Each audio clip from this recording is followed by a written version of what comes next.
mean, the What mic it is do? good. What it do, folks? How you living? Where is Montel Allen at? I mean, he said he was there. He was there a few minutes ago, and now look at him. This brother is I'm right coming. here, fella.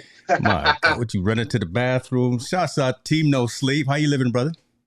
Man, blessed, man. As usual, 10 toes down, ready to start the day. Okay. Getting this week off to a good start, man. Just taking it day by day, man. That's Avoid all. these gas prices. Avoiding these gas prices. I don't know how that is because I'm all EV. So your boy, I just charge at night at the house. I don't know what y'all got to deal with, but we're not gonna talk about that. That's not the social impact we're gonna get into tonight. We do have some other things. Let me give some shouts out to Senior in the building. Oh my God, let me get the comments right. Let me get them lined up here. There we go. Good to see you, sir. Y'all know we're gonna get into it, right?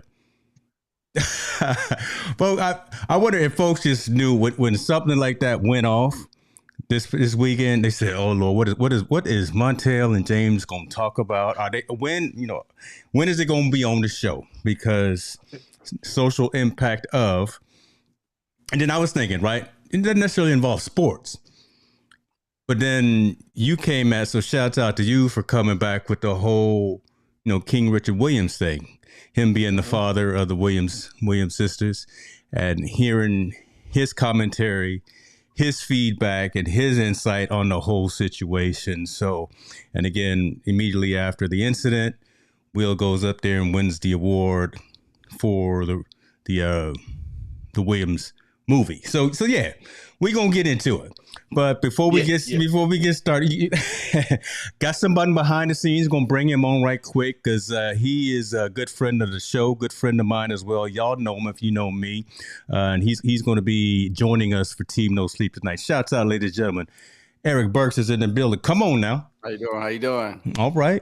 Look at you, looking all crispy there. You got your nice background. You got your nano lights going, and yeah. Oh, look at I'm opposite. That's right.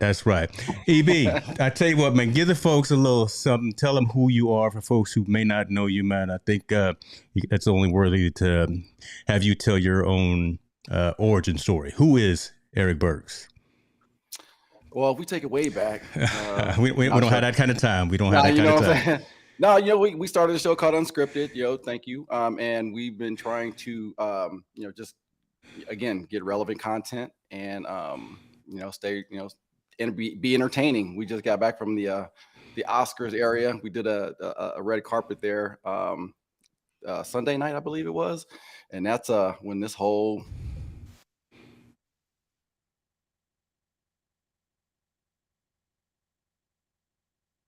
He's on mute. I can't hear him. EB, what happened, brother? You went on mute. What's going on? Guest has muted themselves. That is crazy. Can you hear me now? I can hear you now behind the screen. Don't do that, brother. Don't press any buttons. I didn't touch nothing. Let me press. I'm the one pressing the buttons. I'm the Wizard of Oz behind the curtain. I'm gonna let you continue. Go ahead, sir. Hey, no. Hey, the system. Okay. Anyway,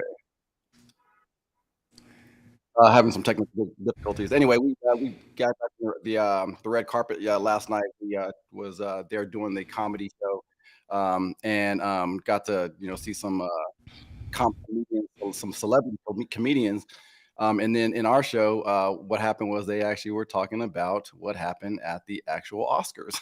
So, hello. Can you hear me? Can you still hear me? Am I technical? Yeah, we got you. You good.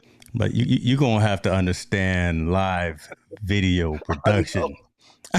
Don't get nervous. See, Montel, check it. We were at an after party for the Oscars this week, and I threw Erik kind of right in the middle of the fire and said, "I'm gonna need you to go interview Jimmy Shin right now, please." And he was a little flustered, didn't know the venue, didn't know the name of the individual he was interviewing, but all in all, he did a decent job. I gave him a B minus. Give him a B minus. He didn't get an A plus because he wasn't completely prepared, but he still did a good job. So shouts out to you for that. Let's go ahead and get into it, man. Everyone, I see you in the comments. Thank you for joining. We're gonna have a great conversation. So let's start with that. right? The slap heard around the world, the slap scene around the world. They actually stopped the after party to talk a little bit about that. The MC at the event said, yes, Will Smith just went on stage and slapped Chris Rock in the mouth over a joke made about Jada, about her alopecia. Alopecia is a disease that causes people to lose their hair, right? Fall out in bunches and things of that nature. So we can go a whole bunch of different routes on this. The reason we're having the conversation today, again, as I said, kind of in the monologue, is Richard Williams has put out his statement on the whole incident and how he feels about it. Let me ask you guys first. I'm going to start guest first. Erik, just about the incident in and of itself. When we saw it, when we heard about it, now after you probably got the chance to see some of the replays and things of that nature, just kind of that high level overview first, and then we'll go into the conversation. So apparently it seemed like Chris Rock had made a joke about, and it wasn't really, you had to know what was going on, or, to me, I felt like it was an inside joke. If you don't know, he's made a comment saying, hey, I'm looking forward to seeing G.I. Jane 2 or something like that, to that nature. And then, everything seemed like it was calm. Next thing you know, you see, Will Smith coming up to the stage and just kind of wallops him in the face. So, yeah, I mean, if you're looking at the overview, but one has to understand or think. I mean, there's all kinds of like little theories going on right now, right? Like if it was fake, if it was set up, or if it was, why did he do that? Jada told him to do that because everything was, calm. But they're some of these theories make a little bit of sense. I mean, I don't know. What's your take? Well, I'll let Montel get into it as well. But again, as we saw it live, right? I mean, it was a joke. It was comedy. When the cameras flashed back on Will and Jada, they chuckled at it. But listen, when the cameras were off, you don't know if Miss Pinkett Smith leaned over to Will and said, "No, you're gonna go up there and you're gonna at least say something to this man about." We don't know what happens behind closed doors of that house. Some of what goes on behind closed doors of that house is out in the streets. We know about the Jada entanglement. We know that they've got an interest. I'm not even gonna call it an interesting relationship, but we know that they have a different kind of relationship between them two. But again, that's neither here nor there, and that's what people can do what they need to do and they want to do. I'm on both sides of this conversation, to be honest with you, just because I understand Will's side, I understand Chris's side, but I'm more in a line with what Richard Williams has to say. So let me get Montel in on this right now too. Yeah, hold on. And Tony Davis, shout out, hey brother, we're good to see you too. Yeah, it wasn't fake.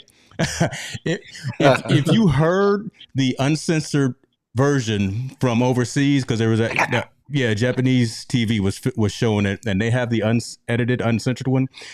You hear the bass in Will's voice when he was telling Chris, don't keep my wife's name out your mouth. You can tell that was not staged, scripted, or anything. It was all real. So go ahead, Montel. My take on it, man. First, disappointment. Disappointment in Will Smith. Okay. And Will, I'm disappointed in Will Smith. I mean, I go by the part. I don't mind him, or I respect him for defending his wife. I don't respect him in the nature where his timing and when he did it. Yeah.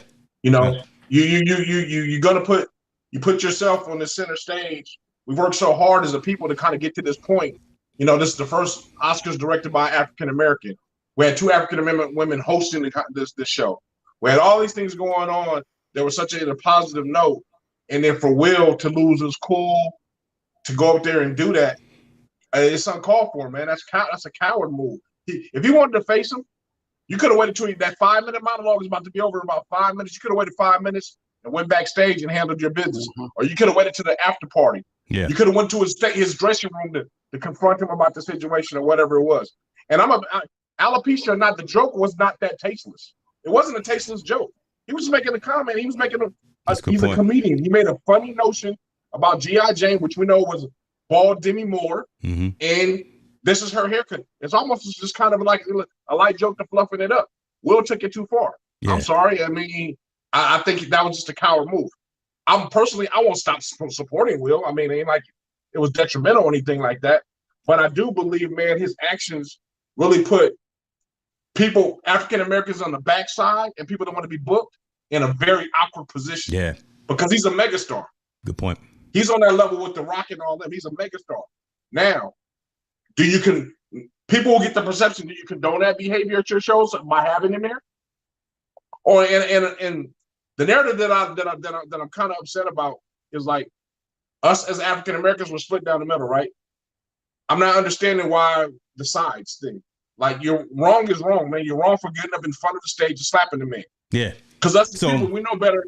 Yeah. We know our timing. We're supposed to handle things at a certain time. You know, if you're in a crowd full of people and you have a problem with somebody, you're like, I gotta wait for him to go outside before I go talk to him. Or I gotta make sure he's not around that situation before I go handle his business. And Will's smarter than that. So me personally, I think he's just going through some things in the public eye, man, that he's just so frustrated with that this caused him to kind of, you know, that brief. He had a Kanye moment on this. You know, straight up. Make it plain right there for the people in the back of the room. All right. Let me go into why I said I was on both sides, because you've actually explained the reason why I said I was on both sides. But let me give a shout out. Laura Williams in the building. Appreciate you for being here. Listen, and you mentioned it already. That joke wasn't that wasn't a Chris Rock joke. You know what I mean? He's gone deep in on folks, and that was, if anything, that was a G-rated joke in terms of anything that man has said before. James, 1 point before you get onto the deep monologue. Hold on. Augusta Stanna had more than Jada's name in his mouth, and Will did nothing.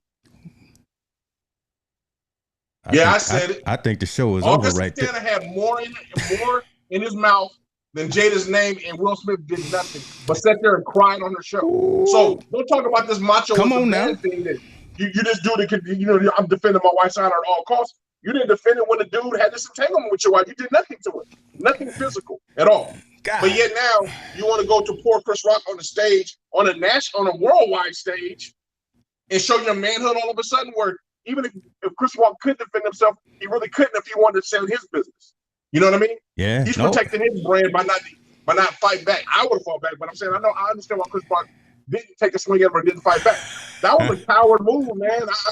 I don't know why people are trying to excuse it, why it's not. Yes, defend your wife, but you could have waited 5 minutes. Your anger ain't gonna go away in 5 minutes when you're done with his monologue. Just go backstage and take care of it. Yeah. He got to do better, bro. You taking all my little smoke and fire from it right there, you know, and Tony is acknowledging that's so there it is right there, right? Just the fact that he had to act a fool like that, but he didn't act a fool when Jada was in the midst of those entanglements. Again, we're gonna stay out of those people's houses, out of their 4 doors and 4 walls, but that's a situation that we as a community, as fans and all have seen. And for a comedian to make a very non-evasive joke, I think, like the one Chris did towards Jada. So that harms, I think, other comedians out there as well. Because Erik and I were just at a comic event where just imagine if, you know, the whole art of comedy, and every time you hear something that you don't like or you think is offensive or whatever, you get up on stage and you're gonna go up there and try to hit somebody. Come on. So I worry about security on that. Erik and I used to work security for a lot of events, for a lot of concerts and shows. So I started thinking about, you know, where was security when you got, it's Will Smith just walking up on stage and going to approach somebody. Again, just like you said, Montel, I was thinking about a Kanye moment when Kanye walked up there on Taylor Swift. So that's a whole conversation I think needs to happen from a back end operations perspective as well. Chris, but you got to think of, you got to think about it. You've been in that situation. Those events are strictly for stars to be able to respect other stars and come up on stage and be able to celebrate their accomplishments. You're not worried. If it's a fan, there's security there. A fan's fanatic is different. The star that's in the audience, you don't plan for security for that. What has happened? So now what has happened is now Will, kind of as you said, has kind of set us back a handful of years by his actions in front of the entire world. You got 2 black men up here acting a fool at the Oscars. One black man acting a fool. Well, but not 2, 1. No, we know that. We know that, but again, the conversation is going to be Rockin' and Smith up there at the fool.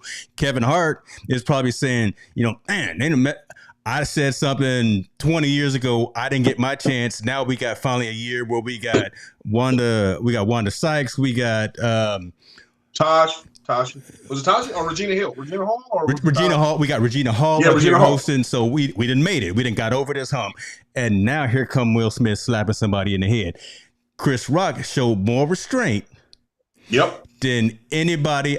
Chris Rock took a slap too. Now, so shout out to Chris Rock's chin for being able to take that slap like he did, because he went back on that slap, but he had more restraint than I think the three of us would have had, because we'd have brought that place down. Will Smith wouldn't have made it off the stage. He wouldn't have made it off the stage. And again, he walked up and tried to swing on me. So there it goes again to a whole nother extreme, a whole nother level, right? We just started acting a fool if a grown man had put their hands on us like that. Now, I saw my mom was asking about why a slap. Why didn't he use his fist? So interestingly enough, Mom, and think about this, and folks kind of consider this. I think it was Shannon Sharp who was on. What's the show that he's on? Not First Take. Skip Bayless on I forgot. Yeah, so Shannon Sharp was just on talking about the effect, the mental effect of a slap.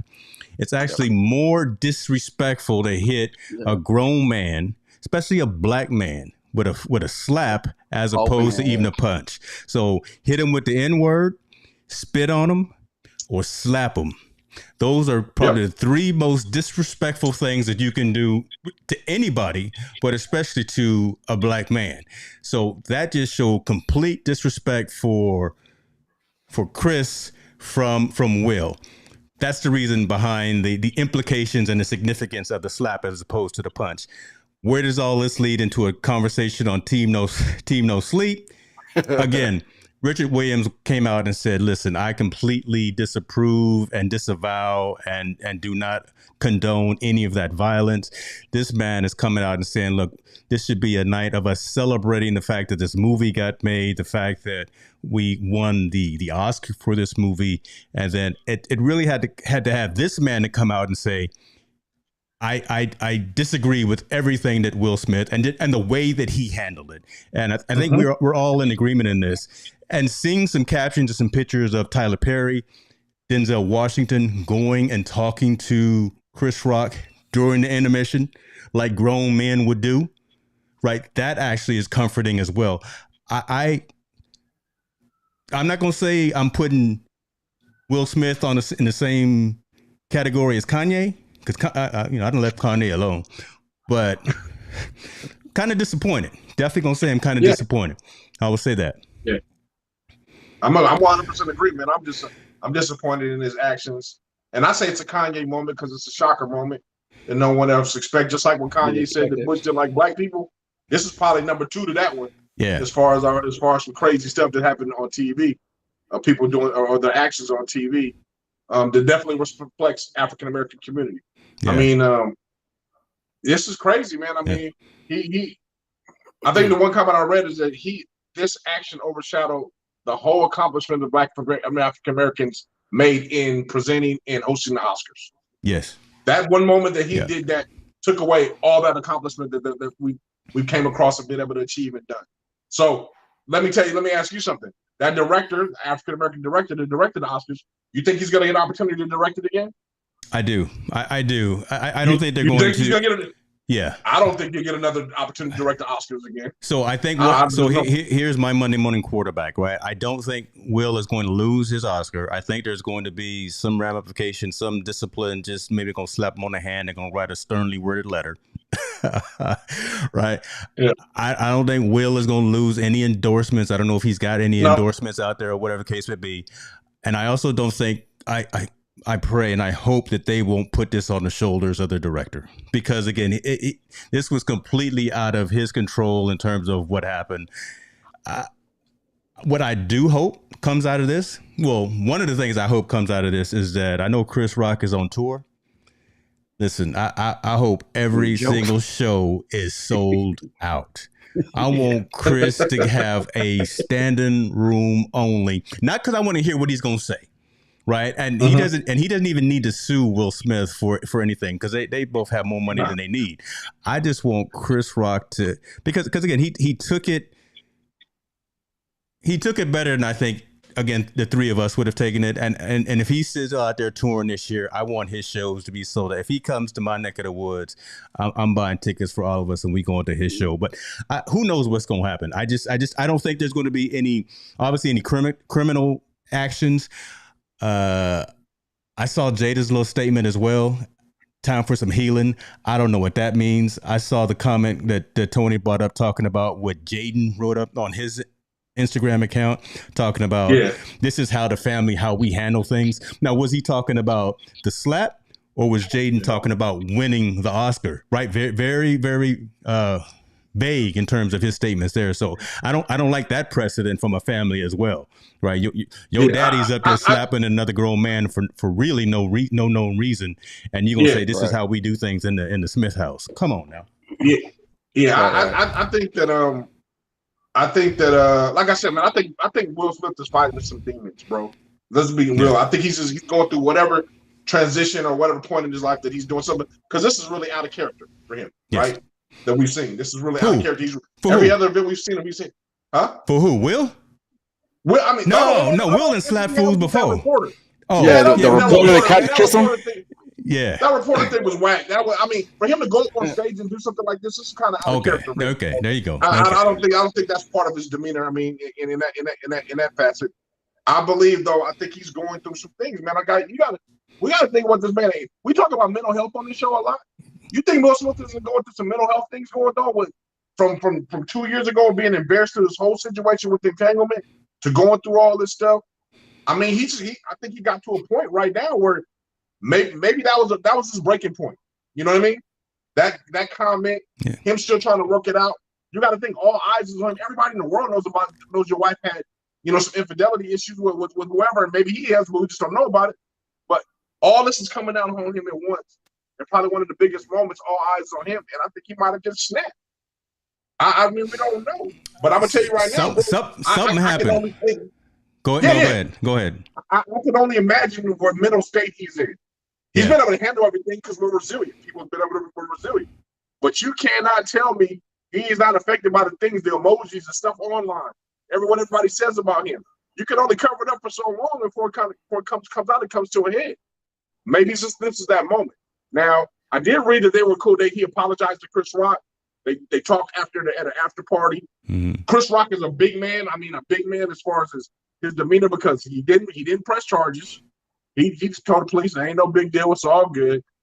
He was able to sit down with this man at an after party, regardless of if it was an authentic apology or not. He was able to sit down with him and talk with him and see what's going on and go, "What's up?"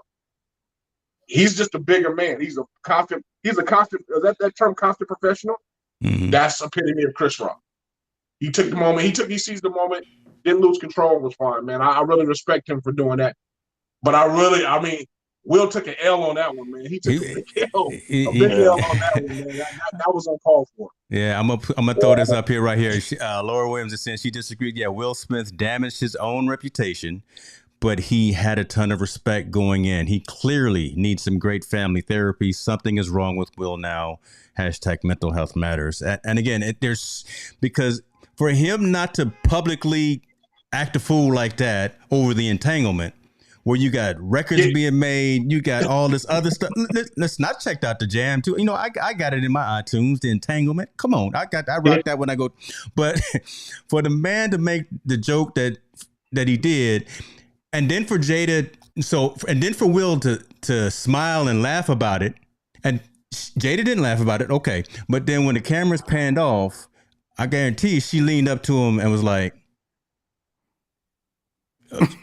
she said something, and he switched up real quick and said, "Oh, okay."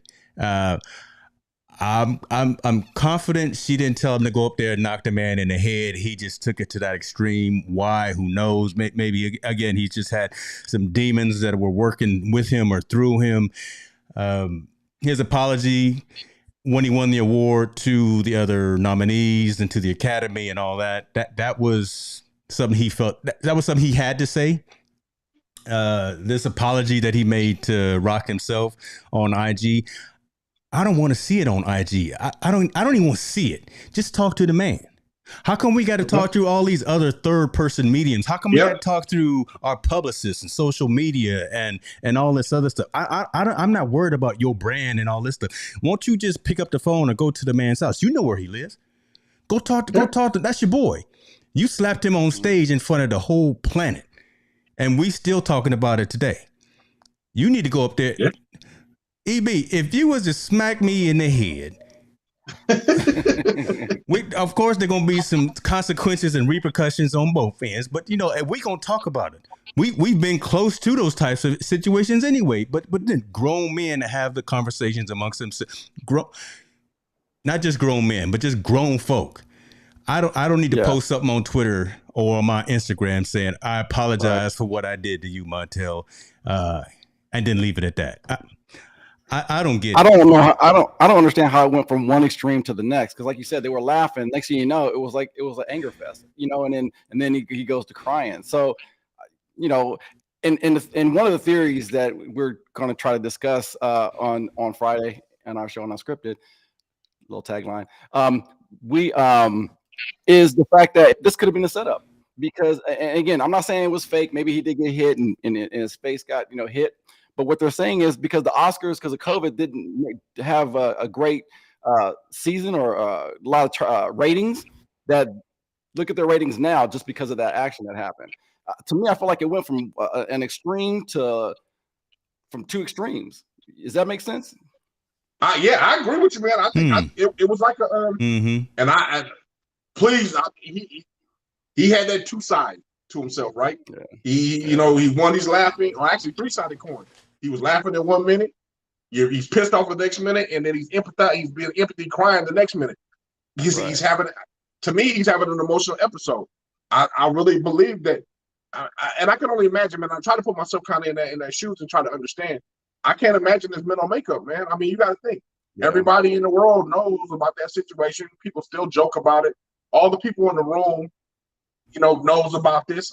Maybe some of the people she was even with in her discretion, or he was with her discretion, are in the room. So you got to imagine all this is going building up in him.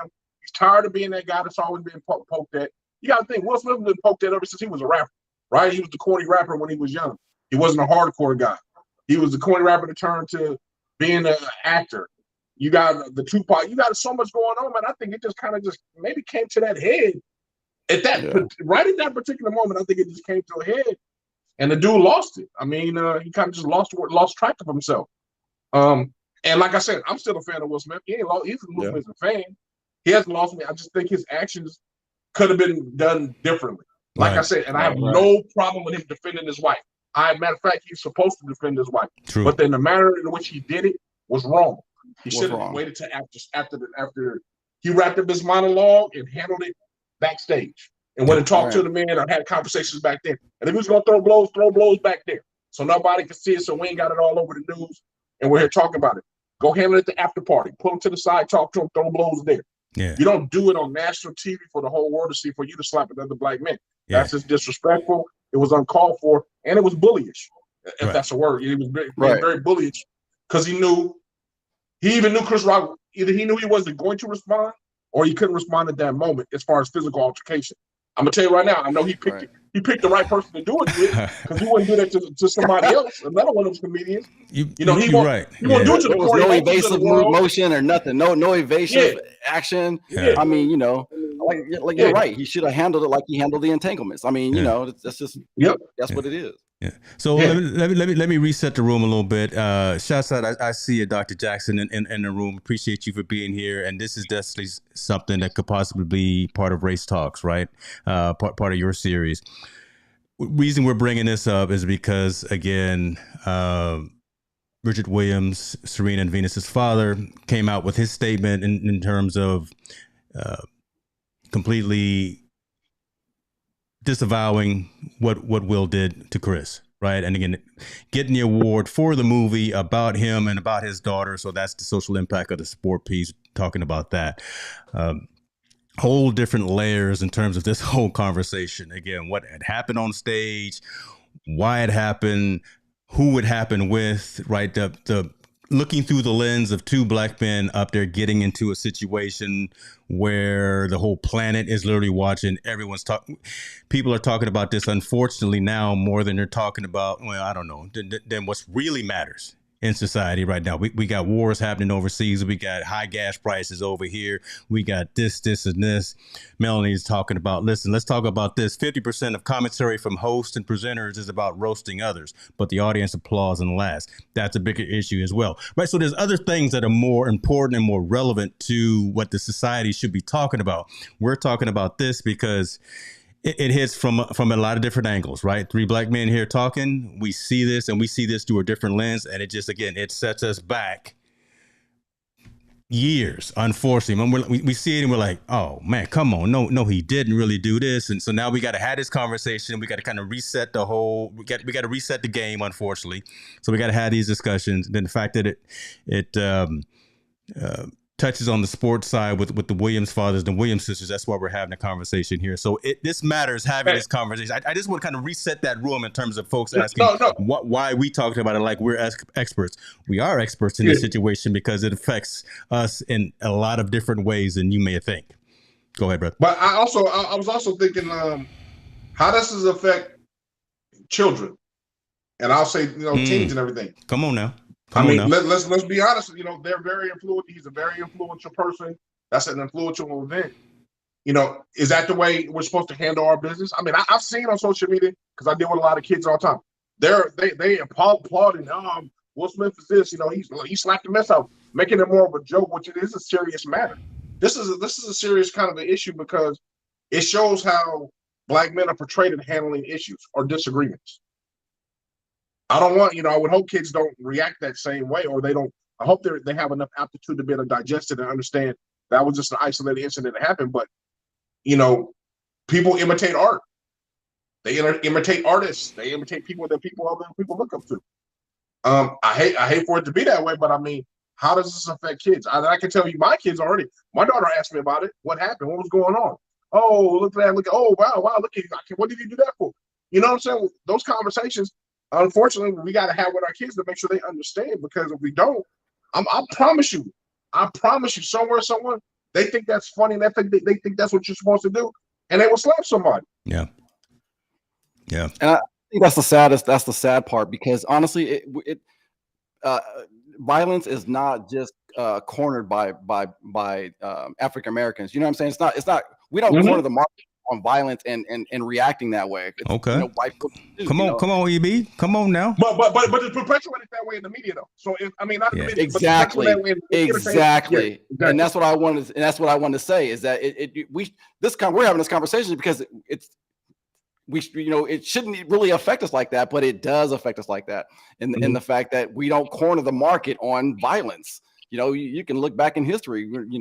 Violence came to us first, and again, I know that's not fair to say. I'm just saying that we don't corner the market on violence. There's people that are violent in nature, or what is it when you're a child? The reason why when you watch small children is because they can't communicate. And again, if we start communicating, and again, like you said, Montel, talk to your children. My kids, I sit there and talk to them. Hey, here. Think about what the right thing to do is, it shouldn't be that we corner the market, or the stereotype is that, oh yeah, these guys are violent, Right. That's the thing. Yeah. I want to bring this comment up because, again, this is back to what I was just mentioning. We're talking about this again, 72, 96, however many hours after it happened, because it touches so many people at different aspects, but so many other more important things have happened. Shouts out to Mr. Charles Jackson for putting us into perspective here, talking about this more than the anti-lynching bill that was just signed. Come on. Mm-hmm. Yeah, this ain't the show for that, but we can have another show. And Mr. Jackson, I would love to be a part of that panel to talk about that, because I got some things that we can talk about that too. But again, see, there's a relevance, there's a significance of just for the mere fact we have to have a law like that is insane. You know what I mean? Look at you leaning into the microphone. You peeking right now. Go ahead. Don't get me started on that one.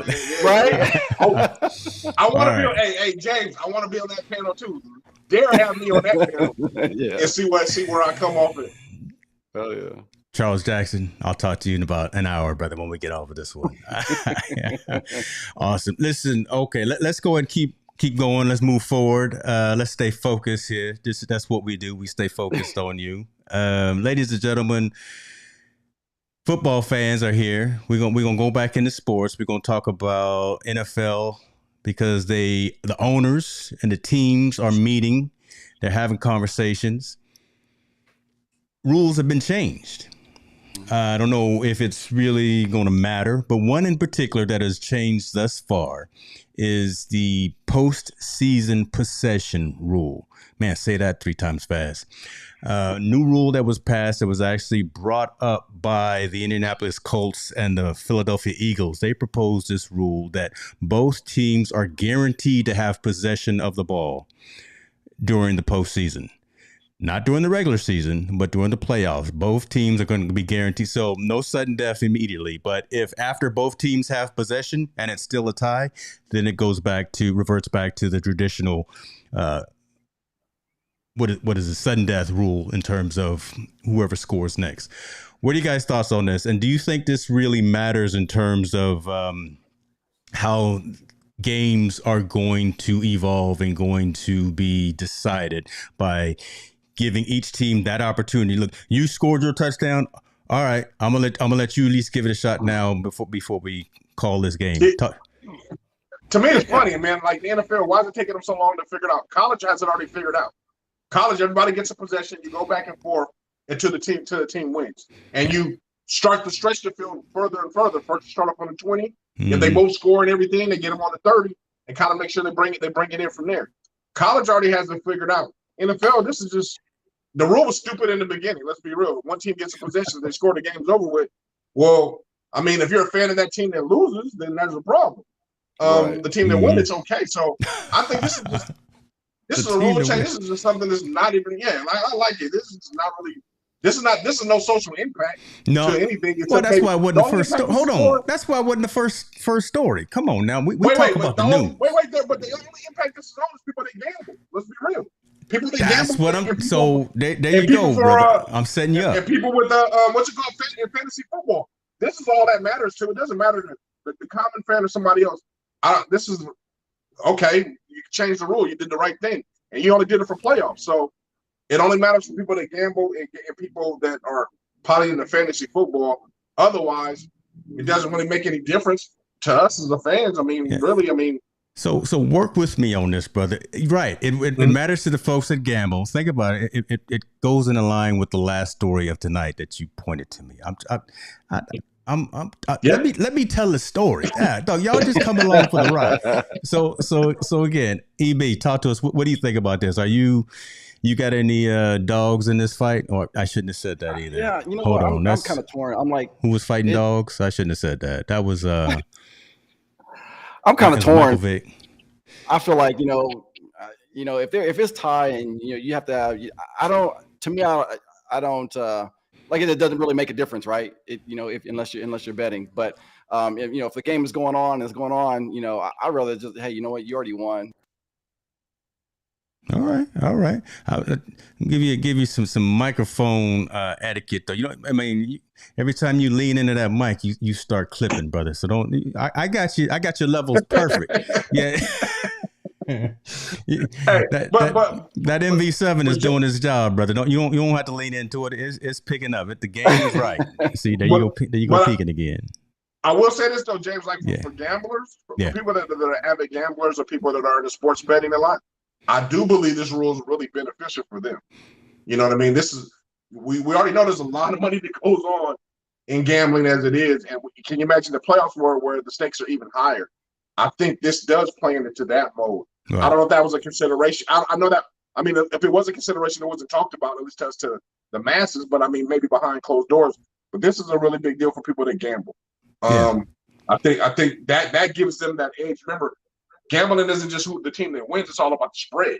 right? So if the Yes, spread sir. is here and we're going back and forth and it's a tie, you know, those people that bet within that spread or outside of that spread, man, that's a difference of millions and millions of dollars, Right. you And know, and to all of that. casinos and stuff. So Yeah, today's decision wasn't actually in the, because I still get the communications from NFL, but all of that wasn't highlighted specifically in the ruling today. But yeah, I think it's interesting, right? Because again, I saw Charles asking, why not the entire season? But again, it's where that money is. I really agree with you, Montel, on that. It's where the money is, and folks are betting more on those playoff games, on that wild card game, obviously on the AFC, NFC championships, on the Super Bowl. So you got more of an influx of cash coming in. So that's where it's going to resonate, where it's going to matter. Go ahead. And Melly, to answer your question, why it's not on regular season? Why it's not an issue for regular season? That's a time issue because of TV money, right?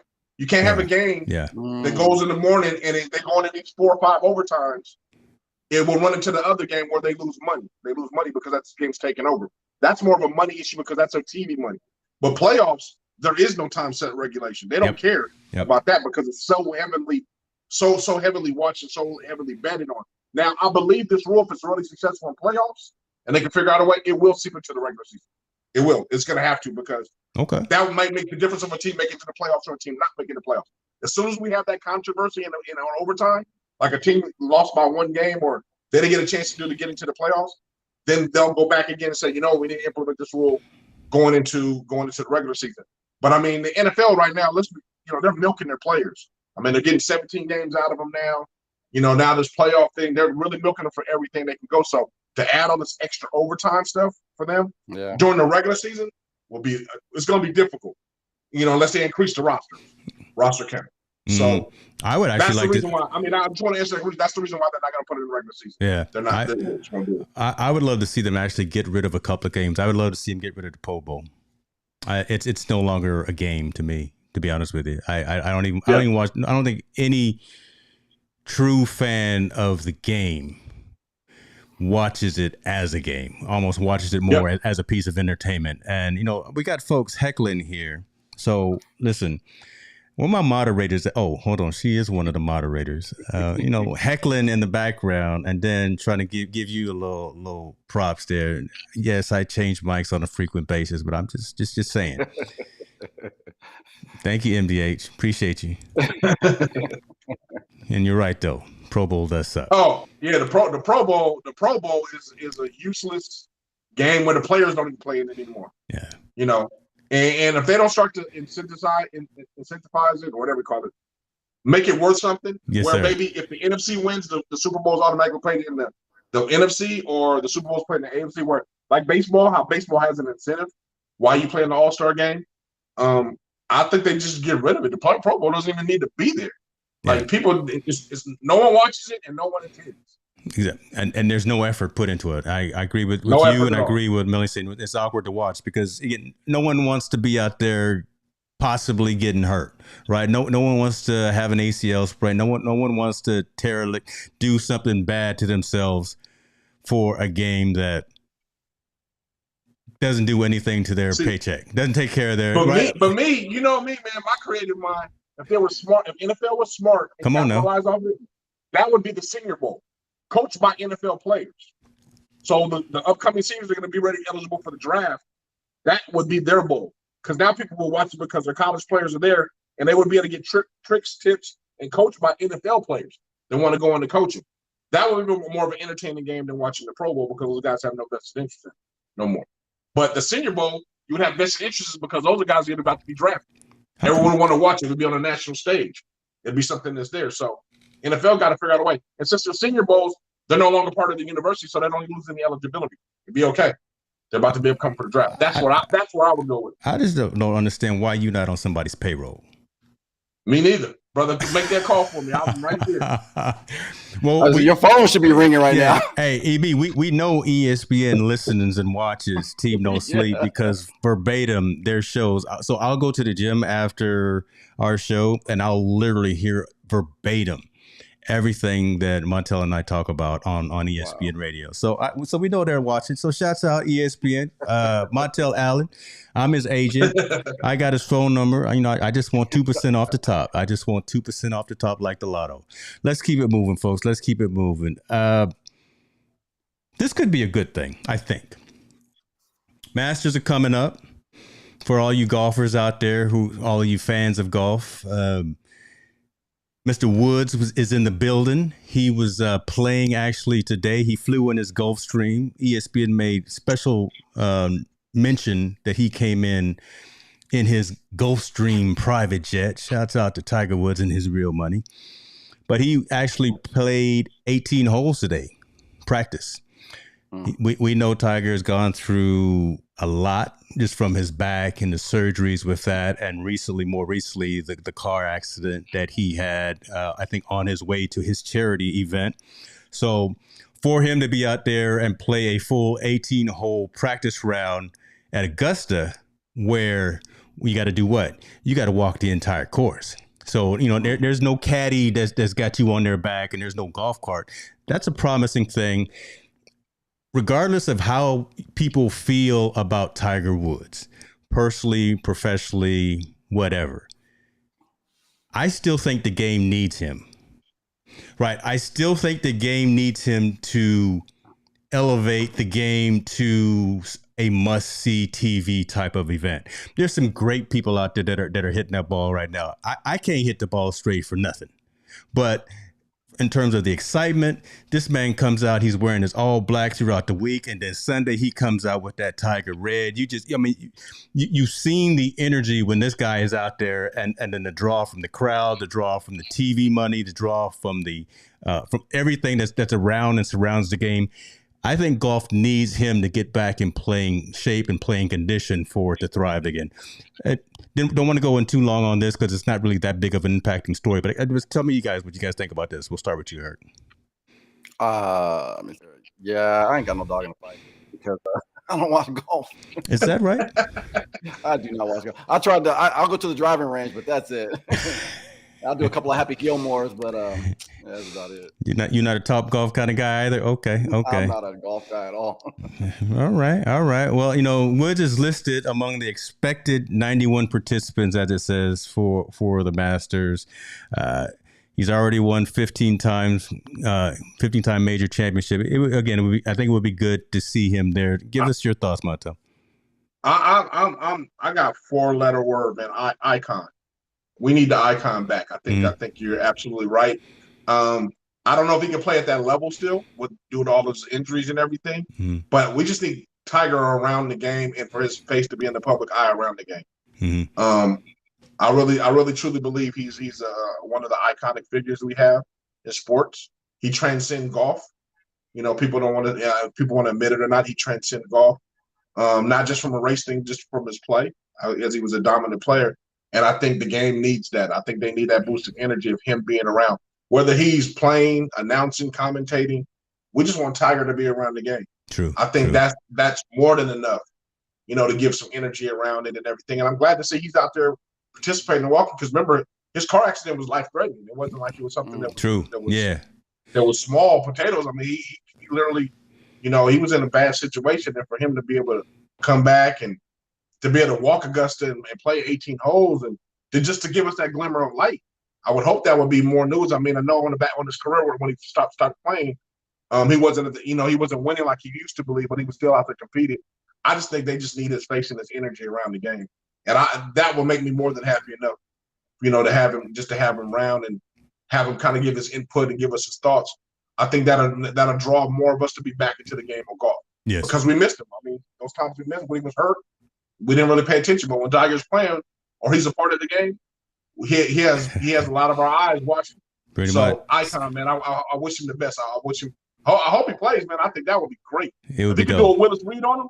Be hurt all the time and come back and win one. Shoot, that'll be some stuff. But I mean, that would be all we need.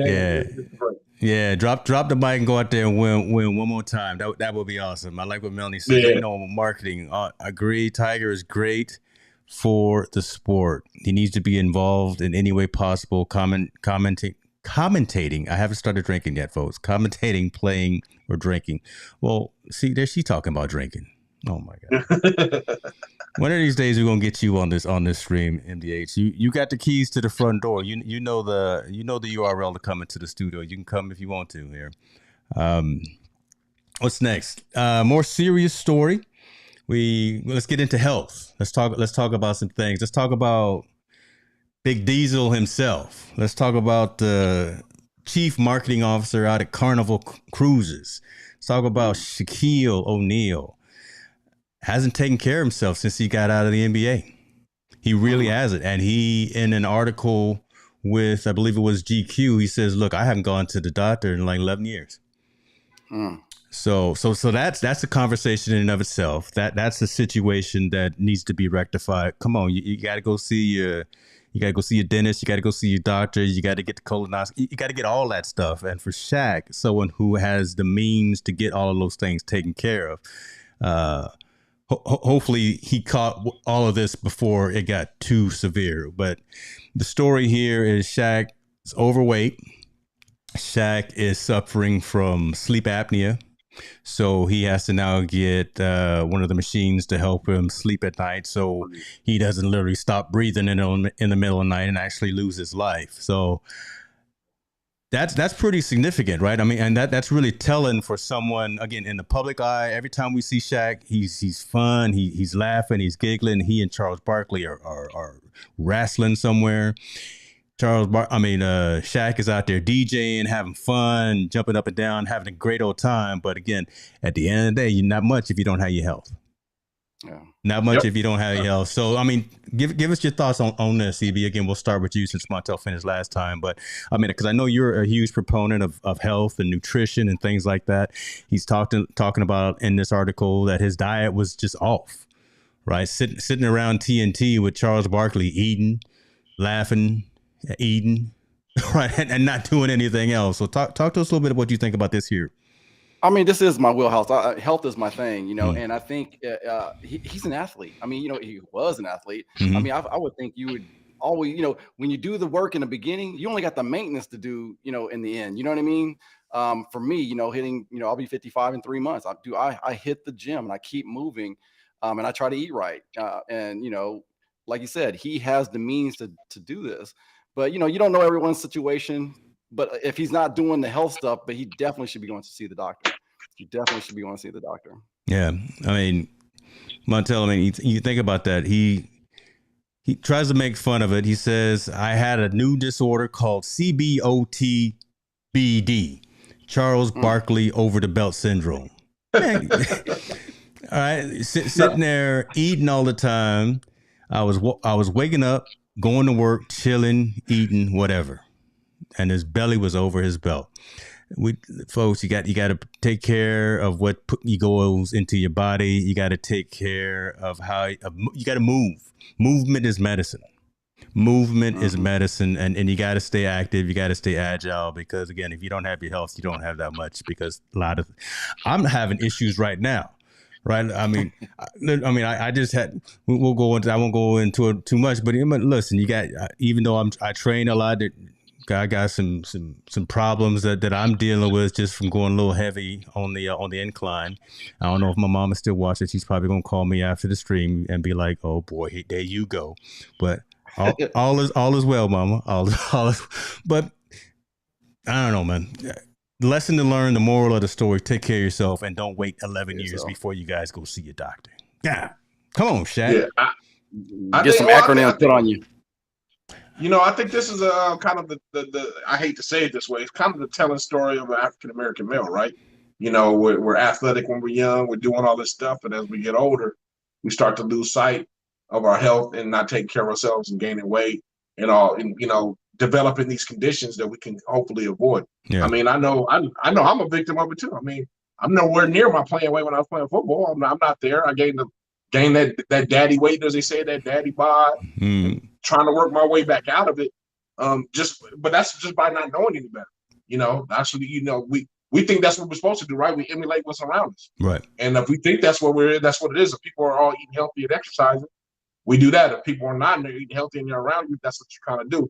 That's kind of what this thing said. He was, around Charles and whoever was at, and he was just, hey, you know, not running up and down the court. I don't need to do that no more. I could just hang out and chill and eat, and, you know, and do those things. But I mean, I think the more telling of the story is it's kind of the plight of an African American male, unfortunately, in our communities. We don't preach enough health and everything. I mean, we do it when we're young because we're athletic, we're out there playing, we're doing all these things. But we know when you hit that 25, that 35, and then when you get to that 45, you know, that's when the body really starts to change that between that 35 and 45 range. And if we don't keep up and maintain like we're supposed to, these are the conditions that happen. Yeah. You know, you start to develop the diabetes, you start to develop sleep apnea, you start to develop the overweight, you start to gain all these ailments, gout, and all those different things that you start to get. And I think his story is just telling us, hey, even all the money in the world didn't save him from doing it. So everybody else needs to make sure they stay on point and make sure you just take care of yourself. I think, like you said, movement is medicine. Exercise is golden. We have to be able to do it. If you can't, you know, if you don't have the means, man, just go outside and walk. Man, just do something. Walk. You got to do. We have to be able to do something.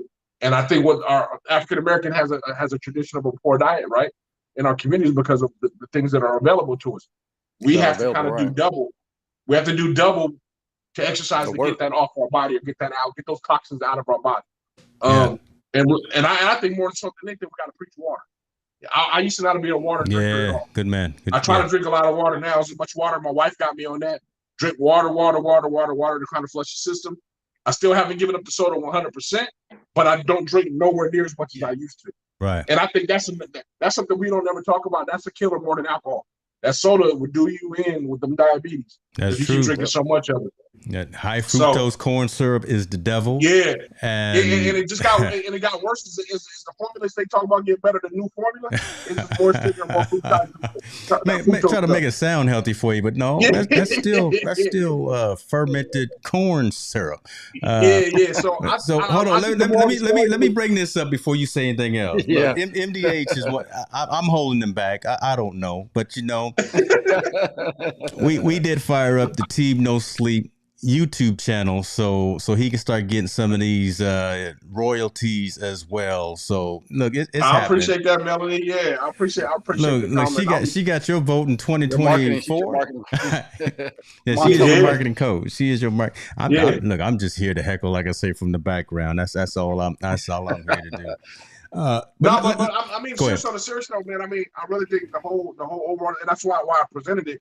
Is that's more of a thing that we need to really address in our community. And not just our community, I mean minority communities, period, because of where we live as far as the social aspect of our social economic situation. Yeah. It's completely drastically different. Obviously, if you have more money, you have more opportunities to do different things. You know, you got life coaches, you got exercise coaches, you got trainers and all that stuff.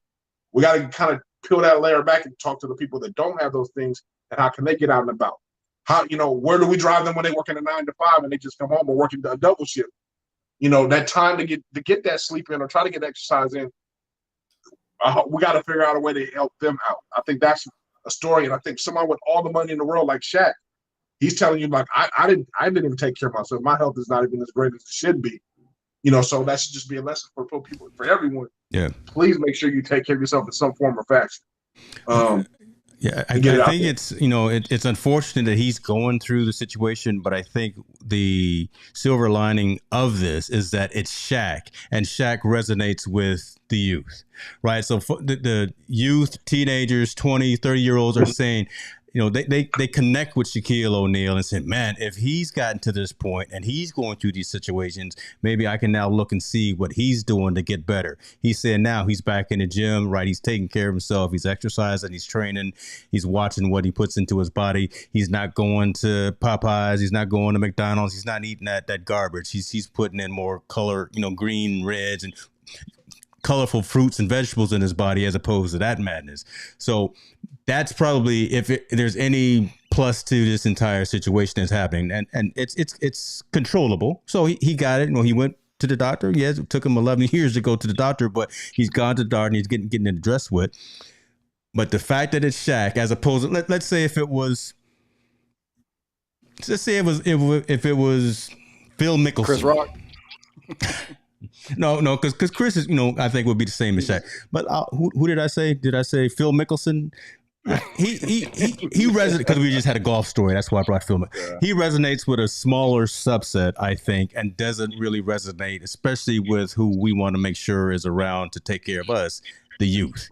Right. This next generation is coming up. We want to make sure that they get on this narrow line and start walking straight as possible. So, but go ahead. I agree with you, James, but I do believe it needs to be more solution based, man. And the reason why I say that is it's expensive to eat healthy. Let's just be honest. It's very expensive to eat healthy. And in our communities, when people don't have a lot, it's hard for them to eat healthy. You know, when water is more expensive than soda.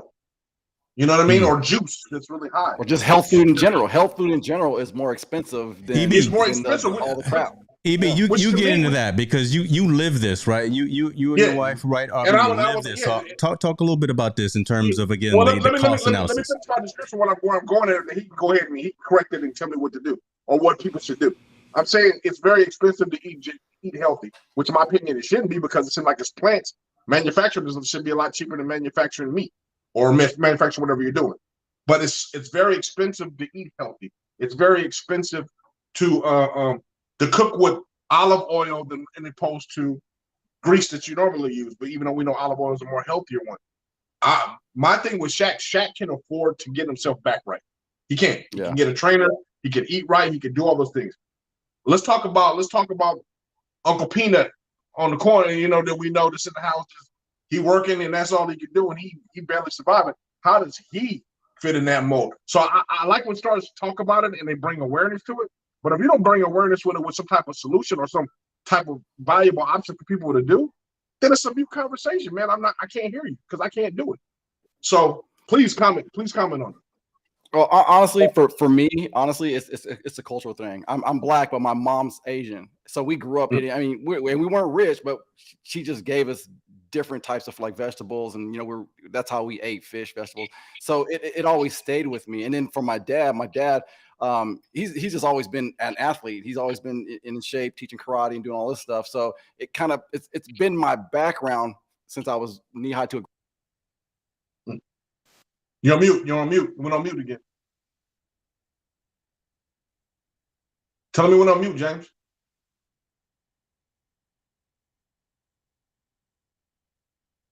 I'm having all kinds of technical difficulties, man. I'm sorry, but like I said, it's a to me, I feel like you need to start at birth, and then you pass that, and you become an example moving forward. And like I said, it wasn't that we were rich; it's just how we ate. And again, in different neighborhoods or different family settings, the culture might be different.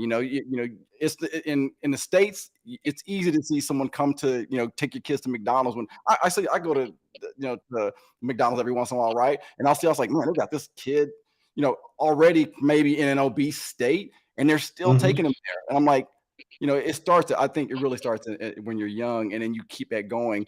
Or if you at a point to where you're, you already know you got to take care of yourself when you're older, pass that on to your kids, because if you don't start them young, they're going to have those habits, and those habits are going to stick with them for a long time. I'm sure, Shaq probably, and again, I wasn't with him growing up, so I don't know how his beliefs are or his eating habits were. So he probably just, after he became, so famous and now he's retired, he probably just went back to how he was before. So yeah, like I said, you have to know the background to know where he's at mentally, moving forward. So. Yeah, I agree with you 100%. I believe it's a mind state, and and obviously it's helpful if it starts when it's young to get to when you're older. My main thing, since we're all in that age range, that older age range between that 45, let's say 40 all the way to 60, that group right there, that's the group I hope that story resonates with, and I hope they figure out a way to kind of change their lifestyle as far as what they drink and what they eat. But again, talking to us three, we can afford it. We can financially afford to kind of change our lifestyle and eat a little bit more healthier. I wish I knew a way to touch the people that can't, or really would have a hard time struggling, trying to want to transition into that lifestyle. But honestly, man, you just can't afford it. You really can't afford it. I go grocery shopping for my family, and I see how much it is, how expensive it is. You see, even if you just eat, if you're a regular diet, If you see farm raised chicken in comparison to what they do regular with steroids and stuff in the chicken, the price is almost double. You know, so it's versus so hard. Organic, right? Yeah, I hear you. Yeah, I just wish people had other tips. I like Shaq's, telling the story, talking about what he's going through. That's great, bringing us awareness. But I know for a fact that's like somebody that has $10 million telling me how to get $10 million and gives me really no solution. Yeah, he just said, "Hey, I made it. This is how I made it. I invested when it was penny stock and it grew." Well, homie, that don't help me at all because that penny stock is now $300 a share. You can't help me. So give me some solutions instead of just telling me, because awareness is one thing, problem solving is another. I think we need to do some more problem solving with that. Right. Come on with that. I wish I got a new machine here. I don't have all my sound triggers. Boy, I sure would drop a mic on that right there. That's what you just said. But here's the thing when we think about it as well, right? Bringing it back to social impact of sport, Team No Sleep. I think entertainers, athletes, the folks who are more affluent, the folks who've got those larger checkbooks and larger bank balances, they can be that impact on the youth. They can actually do, like Tony Davis says, teach people how to be farmers, teach people how to eat organic food, teach people how to step away from the process and the high fructose corn syrup. Because that, again, we're looking at our youth. We're going to learn, and we know the difference between right and wrong, but let's talk to them youngsters that are in elementary and junior high and high school, and they're looking at the LeBrons and the Shaqs and whomever, the Jimmy Butlers, who we're going to talk about in a minute, right? They're looking at those folks in terms of what they could or should be doing. Those are the role models, more so than even their parents. They're looking at those players and what they're doing, what they're putting in their body, what they're spending their money on, buying the rims and the jewelry. Are they still buying rims? No, I don't know. But having, I just dated myself again on this one, man. I'm just gonna sit in the back.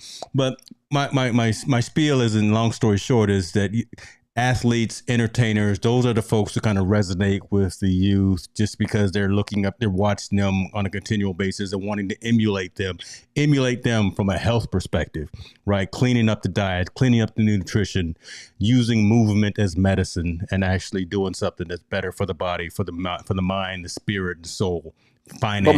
But marketing as well, because they market the crap out of crap, but what about the good food? So But I stand by what I said. Awareness is very different than problem solving, and you know what I mean. We always bring in awareness.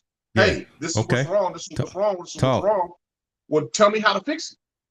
You know, if you're gonna tell me, say, hey, don't drink soda no more. Drink water, and I'm telling you I can't afford water. Well, help me, Shaq, provide an alternative so I can make sure I get water.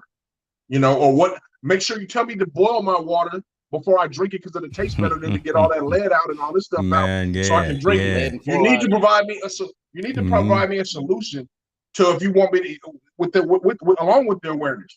But I'm saying we do a great job doing awareness. I think athletes are starting to do more, entertainers are doing more, but they're not doing the problem solving. They're not solving the problem. They're not telling us what to do. That's why we continue to have high rates of blood pressure. That's why we continue to have high rates of obesity. That's why we continue to have high rates of diabetes. We hear the stories. Hey, I beat diabetes. Okay, well, that's cool. Well, how did you do it? I rode my exercise bike every day. I can't afford an exercise bike. Yeah, I can't afford $3,000 Peloton. Tell me how someone around my neighborhood can do it for $10.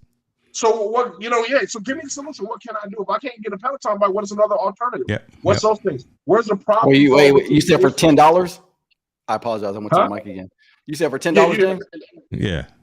Planet Fitness. Oh yeah.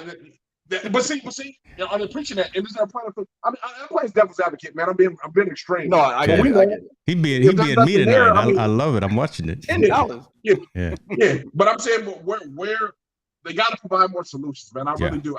Yeah, I'm loving the awareness thing. I love it all, and that's one of the reasons why I brought that article up. The awareness that this even affected by him.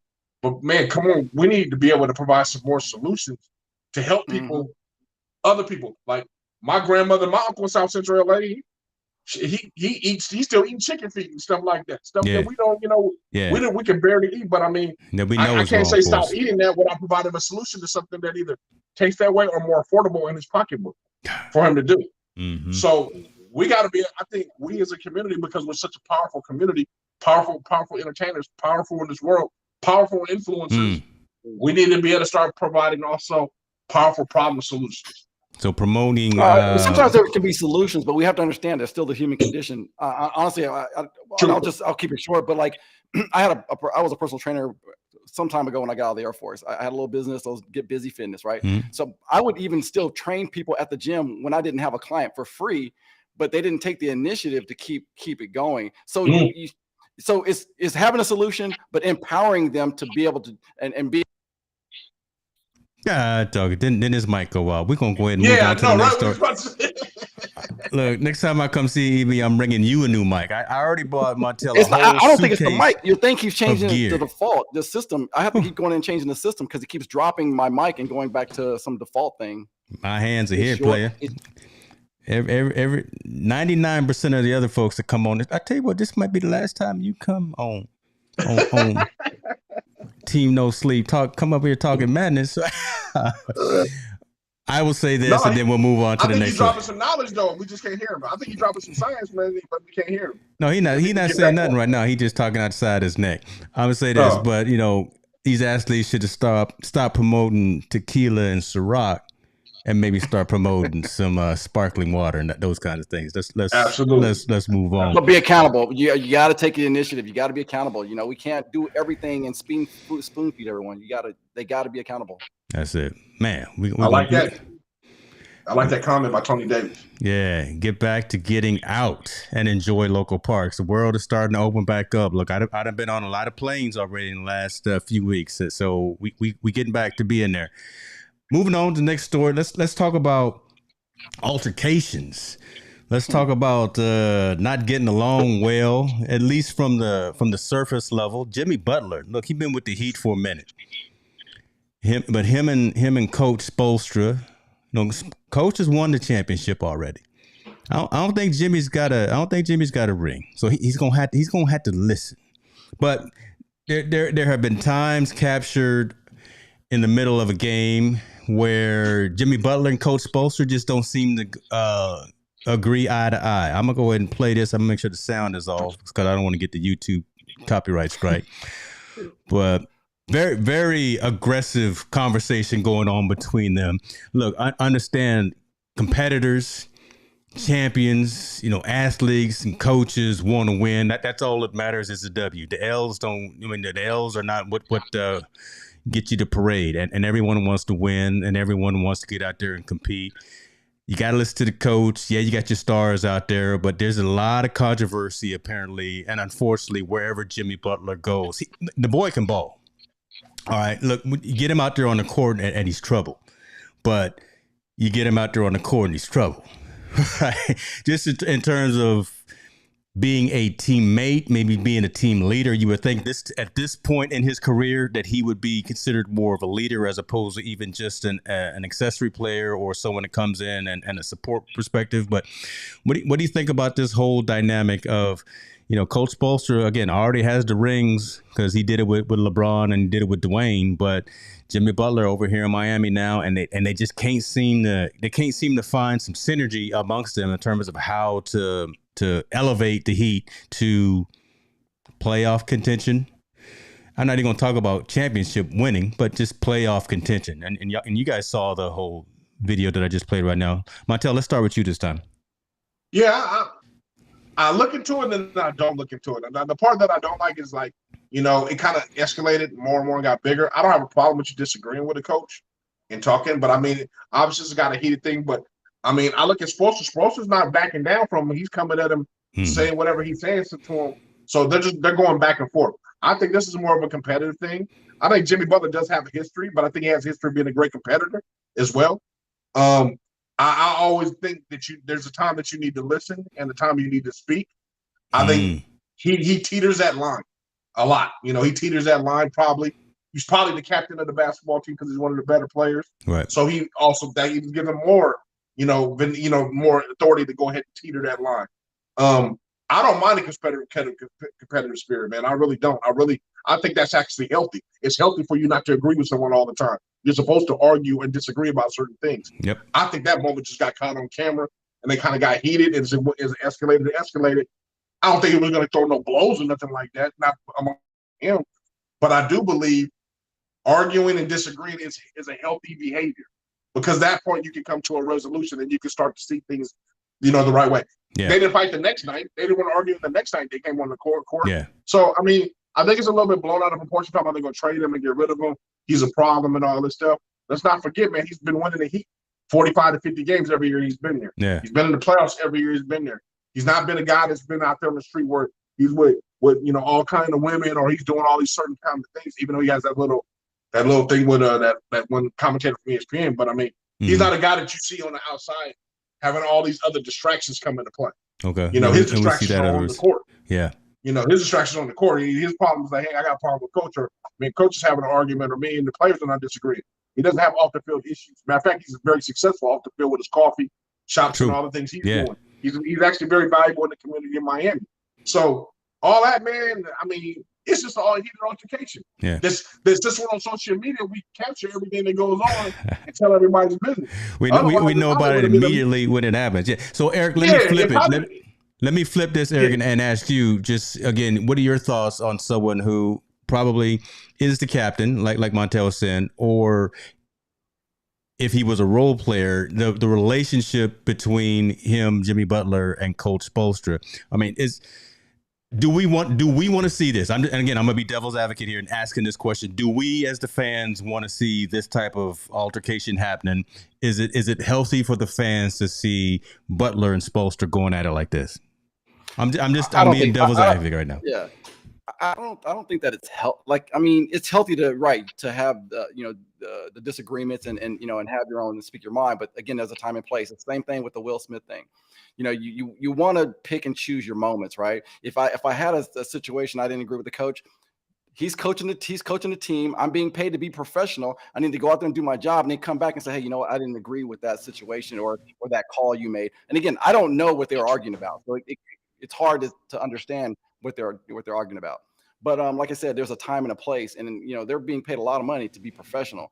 I want to see professionalism. I come from a military background, so there just has to be some type of discipline and some type of hierarchy. He's the coach. I need to listen to the coach at that point in time. Now, if I disagree with the coach, then I'll come back and say, hey, same thing, Will Smith. I'm not gonna. If I disagree with what Chris Rock said, I need to take it off camera, off our playing field, and say, hey, maybe we could have done this a different way. Yeah, I mean, that's how I see it. We'll see. I mean, I hear you saying, and I agree with you as well. Coach Spoelstra and Jimmy have talked, apparently, according to this article, repeatedly since that incident, and handling it like Will and Chris should have, Will should have handled his situation with Chris. I'm just saying, right? Behind closed doors, raising the tone if they need to, yelling, throwing something at each other, whatever. But, they handling it like they need to handle it, and then going back out and being professional out there on the playing field, going for the W. So different types of situations to start and end the show. But again, just wanted to put that out there because tying it back in. Right on. These people, my mom said, people smoking too much. It's out there.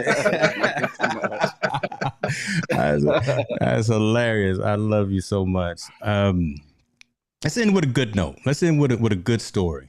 We got, and here is the tie-in of the gambling situation that I was talking about, the sports betting situation that Montel was giving me a hard time about. Drake out here spinning the wheel, out there playing roulette, came up big, got him some more money to add to his bottom line. But instead of putting it in his checking account, instead of buying another Maybach or another Lamborghini or a Tesla, whatever, he's giving some of that money out. So, he's based in Toronto. He's from Canada. He actually set up an event with the sports betting team or company that he's working with called Stake, and gave $100,000 to a Toronto-based student athlete to allow him to continue to pursue his dreams, to help his family and things like that. You know what? As I'm saying that out loud, I wonder if does that Are there issues with that I think it's under the NIL rule. I think they're doing it kind of under NIL. I don't think it's okay. Here's $100,000. Here you go. I think they're kind of doing some other things with that. So okay, go ahead. Yeah. See, now that I say it out loud, I'm like, wait a minute, you can't just be giving a student athlete $100,000 when your boy Reggie Bush and everyone else was out there. That's a whole other show, man. That's a whole other show. Oh, you can't take me anywhere. Needless to say, giving a young man $100,000, continue his education, help out his family, do some things right there. But also through the stake organization, Drake is giving $1 million to LeBron James's I Promise School as a donation. And part of that donation, Drake is going to deliver it to the school personally and possibly do a mini concert for the kids. Do it for the kids. Love this. Right? The man hit it big on the tables, and he said, you know what? I'm not going to try to keep all this money. I don't need this money. I make this money in 20 minutes of the day when I'm on stage. So let me put it in somebody's hands who's actually going to properly benefit from this. EB, talk to us what you think about just the story of what Drake is doing for the young athlete and for the I Promise School. Again, people that are in these positions of authority, and they're setting examples for the younger generation. I'm all for it. I think that's commendable. I'm all about that. I like seeing stuff like that. I like seeing the positive and giving back to the community. I love that a lot. Mm-hmm. The fact that he doesn't have to do it, I think, is also good, right? And I've heard stories where Drake will do more, and a lot of these athletes and entertainers will do these types of things, right? They'll give back to their communities just to give back. And it doesn't have to be a whole press release. Doesn't have to be a whole Instagram story. Doesn't have to be a whole TikTok reel or something. We don't have to worry about promoting the brand every time we do. I'm concerned about LeBron because every time he wakes up, he's got to do that. He's got to have a film. Here I go again, squirrel. But I'm going down a whole different tangent. Let me keep the positive in this conversation. Montel, your thoughts on this whole situation, man? Because I love it, man. I love it. I love the fact that he's giving back. I love the fact that he's giving back to education. My only thing is, you said he doesn't have to. I believe you do have to. You need to give back. I think more people in those situations need to give back and need to pull people in their communities up and in these schools. My only thing is I wish it was at a different school, like more of a school that maybe needs it. I don't think LeBron schools need $1 million because LeBron is funding those schools pretty well. I would wish he would give it back to somewhere, so even whether it would be, an urban neighborhood in Toronto, from an urban neighborhood in Detroit, or wherever he felt that he needed. Even like a church, right? The comment just came in, give it to some churches or something. But okay, yeah. I wish it was kind of more spread out. I get it. There's nothing wrong with him doing it. I mean, that's great. I just wish it was kind of more, gave it to a little bit some more needy people, maybe in Chicago or somewhere. I think kids in other neighborhoods. I know you can't save everybody, but I do believe with the power and the influence of someone like Drake and LeBron has, they can make sure that money can reach more and more kids. I mean, even the Oakland, LA kids, and so on and so on. These guys can really make a really impact. And I think this is kind of one of their first steps. I believe, and I know it's a lot better than what Kanye was doing with that Larry Hoover. See, you still mad at Kanye? You still mad at Kanye? Man, I'm still mad at that, man. That wasn't even cool. But I mean, for him to turn around and say, I hit it big on the roulette table, and I'm gonna get these winnings, to these kids that rightfully deserve it. I'm all for it, man. I hope he hits 1 million more times so he can give back to 1 million more communities to get them more money, just so we can help out, man. I think we've been losing focus on helping people out, especially helping people that are less fortunate. I know everybody's worried about stuff because of COVID, and everybody's personal situation is different, but I think we really as a society has lost that kind of let's help the next man that needs it, or let's help the next person that needs it. We don't give back. We're so worried about ourselves. So it's good to hear stories like this of people that have a lot that are really giving it back, man. It's giving it back to some people that it's really going to help. It's going to be very influential. So kudos to Drake, man. Kudos to LeBron for opening the schools. Yeah. All I can say is keep doing it. I don't like his music really much, and I don't like him playing basketball. But hey, keep doing this on the other tip. I'm all good, man. I'm all in for it. So yeah, and I hope it's an example for other players. I hope it's an example for the people, the Foxes in Sacramento. I hope it's an example for the Currys in the Bay Area. Hope is an example for, John Moran in Memphis. I hope these guys look at these kind of examples and kind of partner with the local rappers and do some things like this, man. I think it would be a great thing.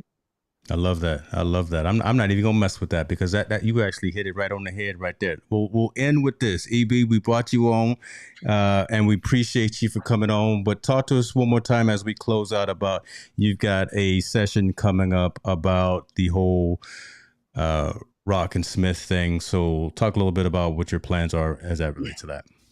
Yeah, so this Friday we're going to do a show again based off of the Will Smith incident. Talking about how the effects of alopecia or certain things like that affect people and how they make people do different things. We're going to have a doctor and an author on the show to try to kind of clarify some of the myths or issues with having alopecia. But yeah, it should be a pretty good. You want mute again, man? Dang, right? Let's do this spirit. You want mute? I definitely need to, man, ever since my house caught on fire. But anyway, hope to see you there. It's going to be a great show. I think we're going to get a lot of good information, some good feedback. Hopefully we can get some good feedback from the audience and hope to see you there.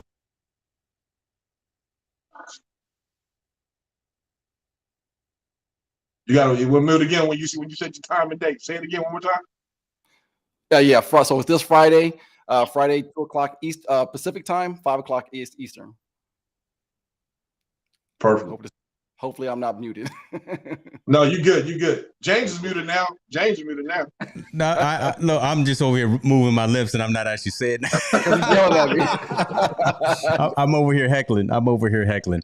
Listen, folks, this is what we do, right? Yeah, hey, this is what Montel and I do, folks. Come on, join us here, Team No Sleep, every Tuesday, 6:30 p.m. Pacific time. And look, we go into it. Y'all saw we talked about Will, we talked about Chris, we talked about Shaq, we talked about health, all of those things that are above the line and above the noise. So if we are doing something that resonates with you and you like the conversation, share it.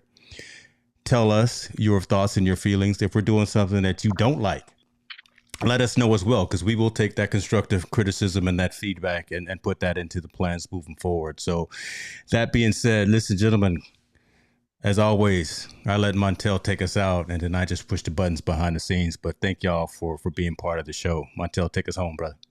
Yeah, keep 10 toes down, say your prayers, man, and everything will be all right. Another day. Let's go.